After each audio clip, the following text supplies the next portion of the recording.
Таңда бұл жақта Range Rover ағайын мусорға айналып отыр. Былай айтқанда мусор болып жатқан машиналардың бірі болып кетті.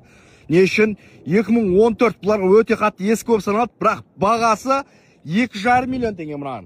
2014 жылғы Range Rover автобиография, былай айтқанда Vogue автобиография. Мынау енді 2014 екен.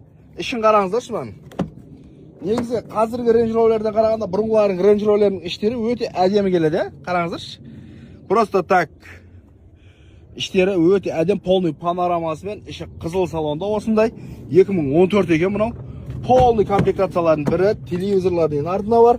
Артқы сиденьяларын қараңыздар, полный жасалған, арты VIP орнықты автобиография деген осы вариант болады ағайын. Артында да полный электропакеттерімен, плавающий сиденье, массажный кресло деген, короче, сондай нәрселердің бәрі бар. Әлі 2014-те осындай немен қойып қойған, удобствосымен қойып қойған бұл машина. Сол үшін атақты ғой бұлар.